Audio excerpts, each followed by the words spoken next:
বন্ধুসকল, মই নুৰ আলম আজি আকৌ আপোনালোকৰ মাজলৈ আহিলোঁ। আজিৰ বিষয়টো হৈছে আপুনি যদি আপোনাৰ মেট্ৰিক পাছ পৰীক্ষাৰ চাৰ্টিফিকেটখন হেৰাই গৈছে বা ছিঙি গৈছে, তেতিয়াহ'লে আপুনি সেৱাৰ পৰা আপোনাৰ মেট্ৰিক পাছ পৰীক্ষাৰ চাৰ্টিফিকেটখন আকৌ কেনেকৈ সংগ্ৰহ কৰিব। তো চাওঁ আহক আজিৰ এই ভিডিঅ'টো। আপুনি প্ৰথমে আপোনাৰ মোবাইলৰ যিকোনো এটা ব্ৰাউজাৰ অ'পেন কৰক। মই মোৰ মোবাইলৰ ক্ৰোম ব্ৰাউজাৰখন অপেন কৰি দেখাই আছোঁ। তো চাওক, আপুনি আপোনাৰ মোবাইলৰ যিকোনো এটা ব্ৰাউজাৰ অপেন কৰি তাত সাৰ্চ কৰক, টাইপ কৰক সেৱা SEBA টাইপ কৰি সাৰ্চ কৰক। সাৰ্চ কৰাৰ পাছত আপোনাৰ প্ৰথম লিংকত সেৱা https://sevaonline.org এইটো লিংকত প্ৰথমৰ এইটো লিংকত ক্লিক কৰি দিয়ক।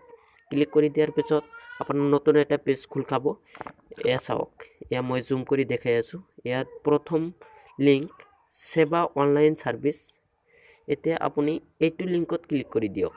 সেৱা অনলাইন সাৰ্ভিস লিংকত ক্লিক কৰি দিয়াৰ পিছত আপোনাৰ এয়া দ্বিতীয় লিংক, এইটো নতুন এটা পেজৰ দ্বিতীয় লিংক ডুপ্লিকেট বুলি লিখা আছে।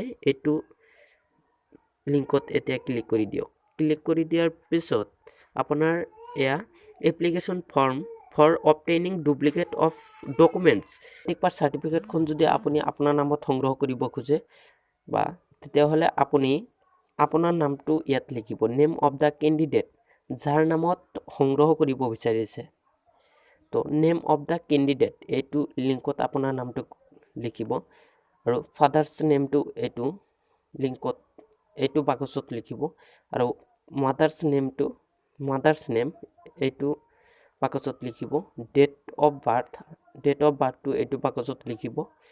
লিখাৰ পিছত তলত আছে ৰোল, আপোনাৰ মেট্ৰিক পাছ পৰীক্ষাত যিটো ৰোল আপুনি ব্যৱহাৰ কৰিছিলে সেইটো ৰোল ইয়াত লিখিব আৰু নংটো এইটো বাকচত লিখিব।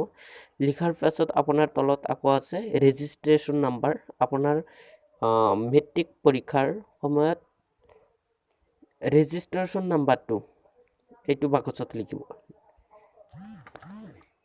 এইটো বাকচত লিখাৰ পাছত তলত আছে ইয়াৰ অফ এক্সামিনেশ্যন, আপুনি কোন চনত এক্সামিনেশ্যন দিছিলে সেইটো চনটো বছৰটো লিখিব। লিখাৰ পাছত তলত আছে name of the school last studied, আপুনি কোন স্কুলৰ পৰা পৰীক্ষা দিছিলে সেই স্কুলৰ নামটো লিখিব। তাৰ তলতটো আছে চাওক এড্ৰেছ অফ দ্য স্কুল, আপুনি কোনখন স্কুলৰ পৰা পৰীক্ষা দিছিলে সেই স্কুলটো আপুনি এইটো বাকচত লিখি দিয়ক। তাৰ তলতটো আছে ভিলেজ বাই টাউন, আপুনি আপোনাৰ ভিলেজ গাঁওখনৰ নামটো এইটো বাকচত লিখি দিব। লিখি দিয়াৰ পিছত তলতটো আছে পোষ্ট অফিচ, আপুনি এইটো বাকচত আপোনাৰ পোষ্ট অফিচটো লিখি দিব। তাৰ তলতটো আছে ডিষ্ট্ৰিক্ট, মোৰ গোৱালপাৰা আছে সেইকাৰণে মই গোৱালপাৰা চিলেক্ট কৰি দিছোঁ। তাৰ তলতো আছে পিনক'ড, আপুনি আপোনাৰ পিনক'ডটো এইটো বাকচত ভৰ্তি কৰাব, পূৰণ কৰিব। তাৰ তলতো আছে 15 নং পইণ্টটো আছে নেম অফ এক্সামিনেশ্যন, আপুনি হাই মাদ্ৰাছাৰ আছিল যদি HMটো ক্লিক কৰি দিব আৰু যদি হাই স্কুলৰ আছিল তেতিয়াহ'লে HSLC চিলেক্ট কৰি দিব। এতিয়া 16 নম্বৰ পইণ্টটো হৈছে আপলোড স্কেন কপি। এই 16 নম্বৰ পইণ্টত কৈছে choose file, no file chosen, upload police FIR or turn copy of the document JPG, JPEG, PNG formats only and max size 1 MB by 1024 KB। আপুনি সংগ্ৰহ কৰিব বিচৰা বা আপোনাৰ মেট্ৰিক পাছ চাৰ্টিফিকেটখন যদি হেৰাই গৈছে তেতিয়াহ'লে আপুনি পুলিচৰ তাত যাই, আপোনাৰ ওচৰত পুলিচৰ তাত যাই FIR এটা লিখি তাক ফটো মাৰি 1 MB বা 1024 KBৰ ভিতৰত কৰি তাক আপুনি চুজ ফাইল ইয়াত আপুনি ক্লিক কৰি আপলোড দিব লাগিব। আৰু যদি আপুনি আপোনাৰ যদি চাৰ্টিফিকেটখন ছিঙি গৈছে তেতিয়াহ'লে তাক ফটো মাৰি 1 MB বা 1024 KBৰ ভিতৰত কৰি আপুনি ইয়াক এই চুজ ফাইলত ক্লিক কৰি আপলোড দিব লাগিব। তাৰ তলতো আছে ডুপ্লিকেট কপি ৰিকুৱাৰ্ড ফৰ, আপোনাৰ আছিল পাৰ্ট চাৰ্টিফিকেট, গতিকে আপুনি ইয়াক চিলেক্ট কৰি দিব। দিয়াৰ পিছত ৰেছ 500 আৰু আপোনাৰ 500 টকা এপ্লাই কৰাৰ বাবে আপোনাক 500 টকা দিব লাগিব। তলৰটো হৈছে ডেলিভাৰী প্ৰেফাৰেন্স। আপুনি আপোনাৰ চাৰ্টিফিকেটখন যদি আপুনি নিজে সেৱাত যাই আনিব খুজিছে তেতিয়াহ'লে ওপৰৰ লিংকত ক্লিক কৰি দিলে হ'ব।